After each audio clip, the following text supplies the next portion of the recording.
part na yung scene sa loot, yung iyakan mo na sasabihin mo na kay mama mo, yung galit mo sa kanya. Gano'ng katagal tinake yun? Yung mismong kabuuan po kasi ng pelikula, nung nasulat po yung part na yun, kwento ko lang po na, di ba nasasabi ko naman na 3 months before na pag-uusapan na namin yung Direct Joyce, at sinasabi na niya sa akin yung backstory ng character, at in-explain na rin niya po sa akin kung saan nang gagaling si Albert sa bawat eksena. So, pero po yung mismong scene po na yun, yung hospital scene, isang beses, one take lang po yun. Isang dire-diretso lang po yun. Thank you.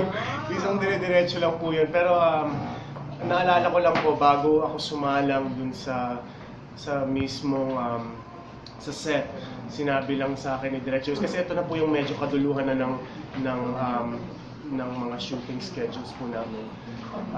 Sabi lang ni Direct Joyce na hindi na natin ito masyadong pag-uusapan. Maybe this is the time where I will see kung nagtagpo ba tayo dito sa pelikula na to.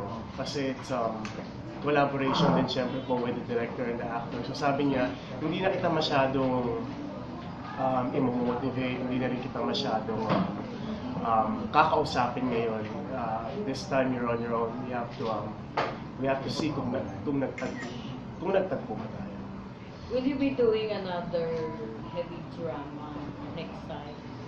Kasi ang dami ng praises na talagang Sian Lim is now a maid actor after that film. Ang dami talagang timeline ko yung lahat na nanood. They all praised you for that particular scene in that film. Tapos sabi nila hindi ka raw nakain ng dalawang malalaking artista, talagang nakipagsabayan ka rin ng bonggang-bong. Meron ka bang balak na isa pang drama na movie in the world? Oo, Ma'am Jo, maraming salamat. Ang sarap. Nung sinasabi mo yun, ang sarap lang pakinggan. Alam mo yung pakiramdam na gumagano ako sa mga sinasabi mo. Isa po yan sa pinagdadasal ko na sana po mabigyan pa po ako ng mga proyekto na ganito. Napakaganda at talagang natutukan po ng aming direktor. Siyempre sa story-wise din po, lagi ko naman po sinasabi na hindi po ito yung type na tara, shooting na tayo, tapusin natin pelikula. Hindi po ito ganun eh. Talagang bawat eksena talaga po binabasa namin. Kumbaga, alam po namin talaga yung storya namin. So kung sakali, gagawa ka pa rin ng mas heavy pa doon? Oo naman, isa po yan sa pinagdadasal. Sana marami pa po.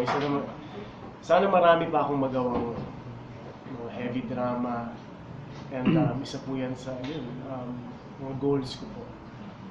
Sabi ni Ma'am Tay, sa alis ka rin daw today, pupunta ka ng States. Ano pa? Pupunta ka daw ng US. Kailan po? Ngayon? Ay, hindi po ngayon.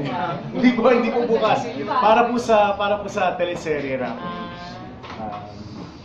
Sorry For the story of us. May mga eksena po kami pupunan sa States.